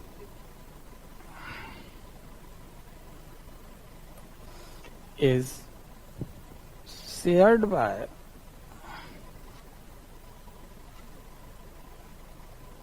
Democratic Republic Congo and Congo.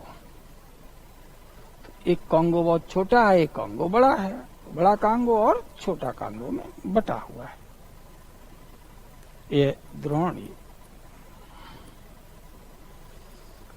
लोकतांत्रिक गणराज्य कांगो, इसी का दूसरा नाम है जायरे।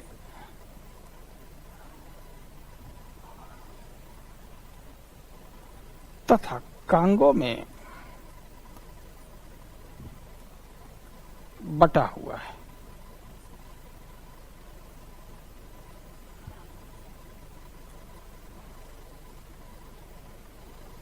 इसमें ये बटा हुआ है। The capital of the both country is located at opposite side of the river Congo or Zaire. The capital of both countries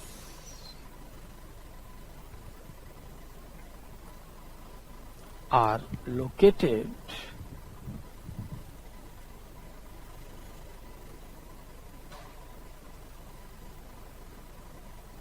at opposite banks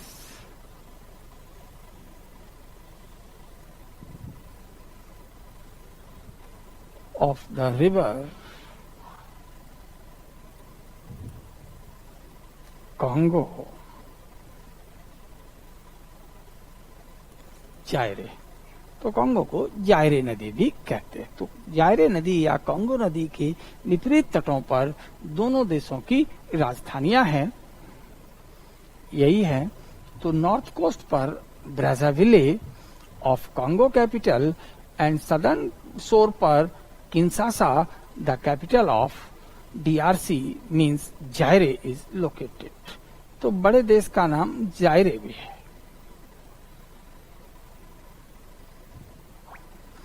ये capital of both countries are located at opposite banks of the river Congo। दोनों देशों की राजधानियां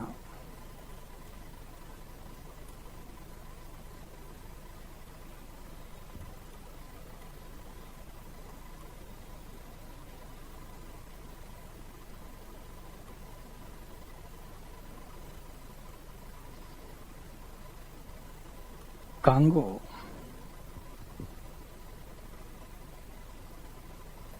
जायरे नदी के विपरीत तटों पर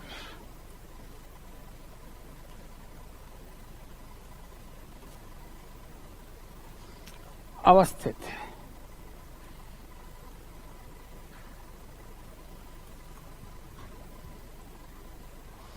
तो अगर हम लोग देखें तो ब्राज़ाविले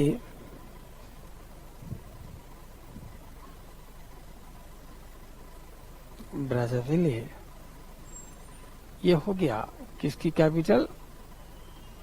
कांगो की। किंशासा ये हो गई डेमोक्रेटिक रिपब्लिक कांगो की।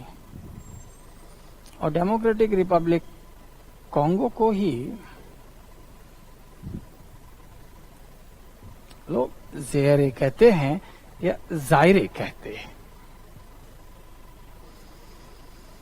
अब ये जो रिवर है कांगो आती कहां से है, तो जरा आप फिजिकल मैप पर जाएं, फिर आपको ये स्पष्ट रूप से दिख जाएगी कि मिटुम्बा माउंटेन से निकलती है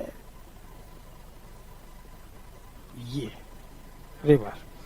तो रिवर कांगो और Zaire originates from the Mitumba mountain.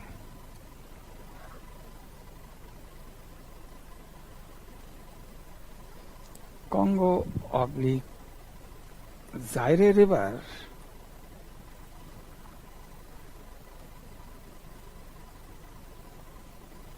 originates from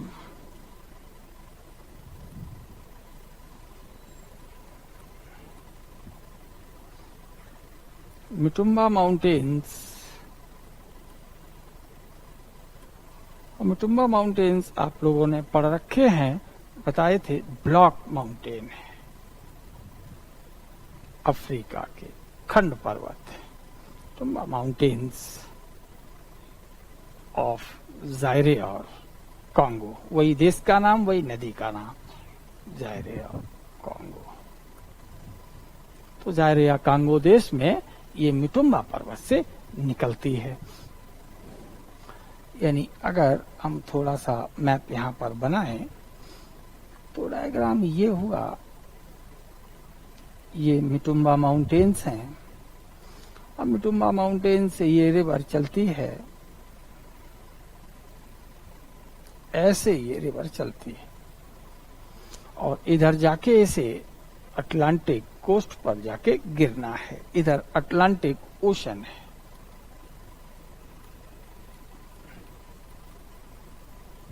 महासागर में जाके ये गिरती है, चलती है। तो जब ये यहां पहुंचती है तो एक वाटरफॉल बना रही है इक्वेटर के पास।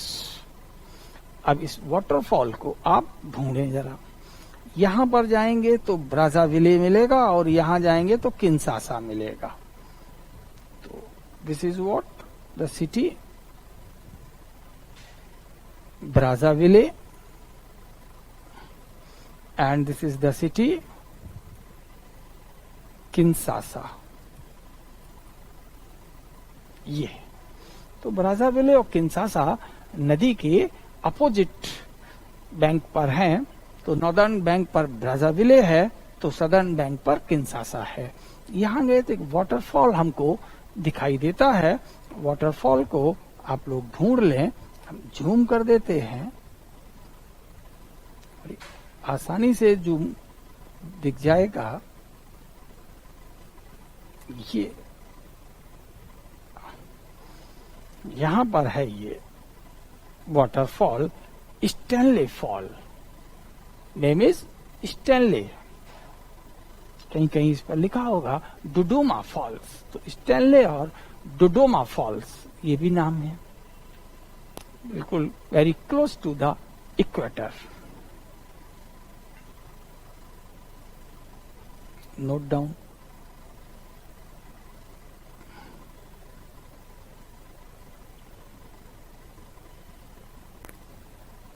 Stanley fall.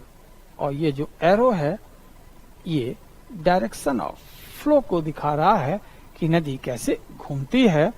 अगर इस लाइन को हम खींचते हैं, this is what 0 degree latitude means equator and this one is the Mitumba mountain.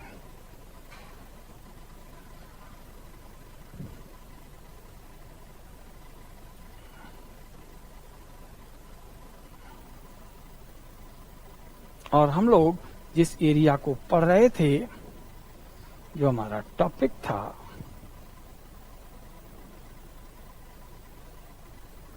वो ये है कांगो बेसिन। अब ये क्लियर हो गया होगा। कांगो बेसिन के इधर उधर की जो भूमियां हैं ये सभी ज्यादा ऊंची भूमियां हैं, इसीलिए ये रिलेटिवली लो हाइट का एरिया दिखाई देता है। और मुख्य नदी कांगो है, इसमें इसकी सहायक नदियां आकर के मिलती रहती है। जैसे इधर से कटंगा से कसाई रिवर आती है। तो ये हो गई कांगो बेसिन, इसके बारे में सारी जानकारी। तो स्टैनली फॉल है, यहाँ पर राजधानियां हैं, इधर मिटुम्बा माउंटेन है, सब बहुत इंपॉर्टेंट पॉइंट है।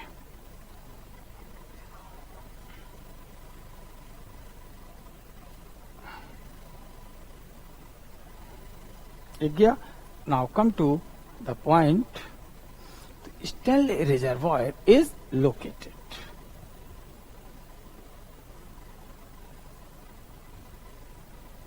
Stanley Fall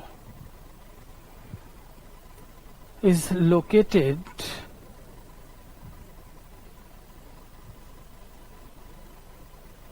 at equator in Congo Basin at the river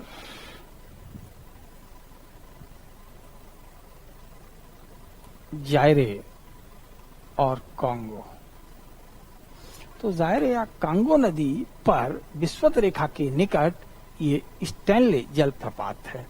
अब यहाँ अगर नाव पहुंच नहीं सकती, नाव सागर से अधिकतम जो बोट है वो बोट यहाँ तक आ सकती है। यानी नेविगेशन बस यहाँ तक संभव है। Lower part of the basin में हो सकता है, जो upper part of the Congo basin है इट इज नॉट नेविगेबल। तो पहले हम लोग लिख लें स्टैनले प्रपात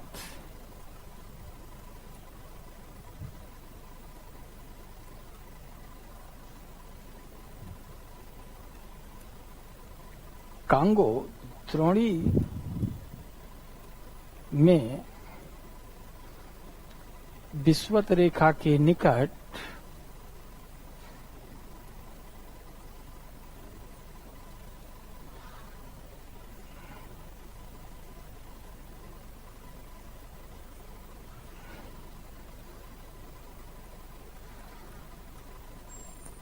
कांगो अथवा जायरे नदी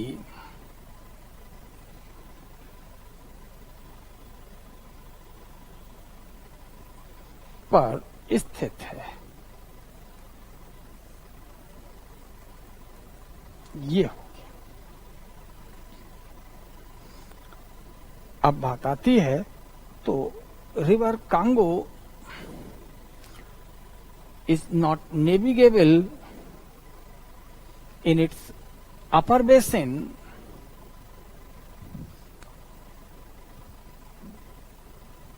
the river Congo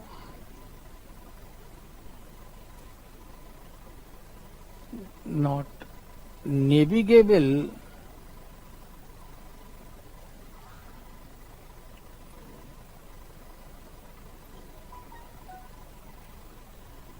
navigable means bootable, boat अभी इस पर नहीं चलती। Navigable in its upper part और in its upper basin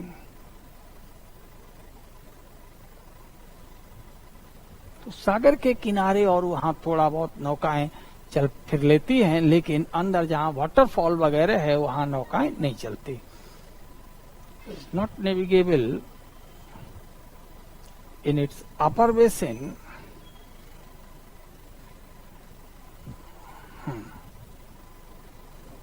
in its upper basin because of highly uneven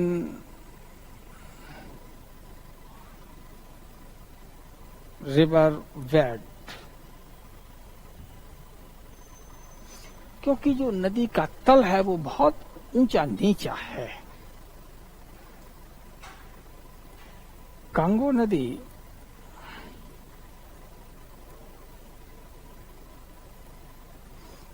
की ऊपरी द्रोणी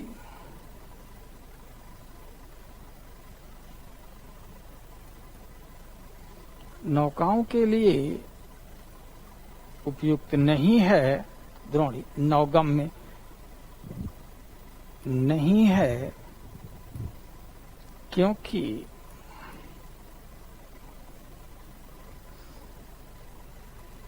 नदी तल पे नदी बहती है, रिवर बेड अत्यधिक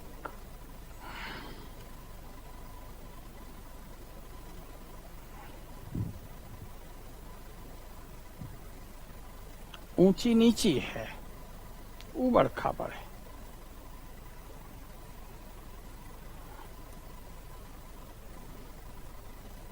हाईली अनइवन है, उबड़ खाबड़ है।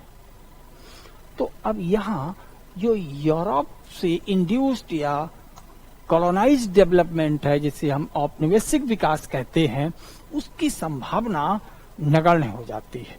इसलिए कॉलोनियल पीरियड में भी कांगो बेसिन का कोई खास विकास नहीं हुआ और यहाँ के जो मूल निवासी हैं, inhabitants of the Congo basin are still poor and backward. लिख लें। So original inhabitants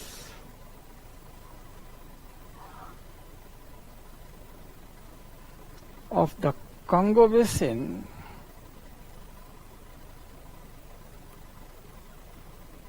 are still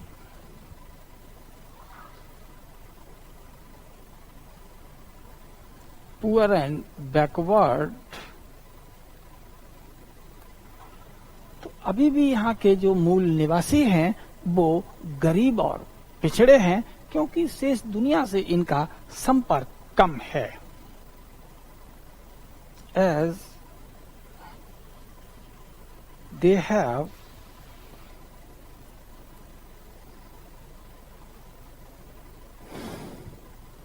little connectivity with the rest of the world।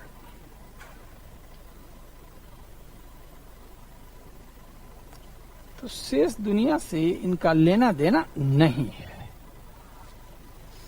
Original inhabitants of the Congo Basin are still poor and backward, as they have little connectivity with the rest of the world. Congo basin की मूल निवासी, Congo basin को हिंदी में द्रोणी कहते हैं, Congo द्रोणी के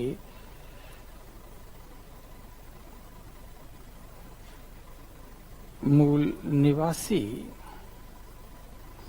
अभी भी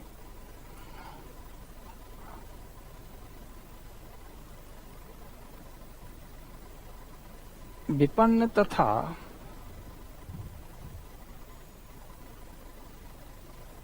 पिछड़े हैं, क्योंकि शेष दुनिया से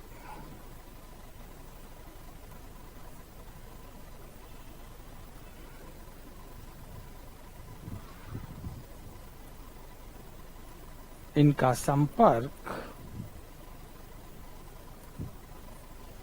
बहुत कम है, बहुत कम कनेक्टेड। तो ऐसे लोगों को हम लोग जो डेवलपमेंट में पिछड़ गए बैकवर्ड कहते हैं। जैसे हमारे यहाँ भारत में ही 2 बैकवर्ड ग्रुप हैं, ग्रुप ऑफ द कास्ट हैं, ST एंड SC, ये बैकवर्ड। तो कांगो द्रोणी के मूल निवासी अभी भी विपन्न तथा पिछड़े। यहाँ कई ट्राइब्स रहते हैं, जैसे मा, त्वा, बिंगा, गसेरा। तो यहाँ पर कई जनजातियां रहती हैं।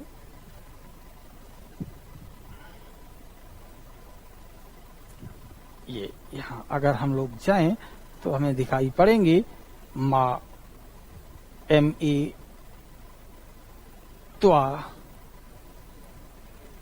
बिंगा और गसेरा। The tribal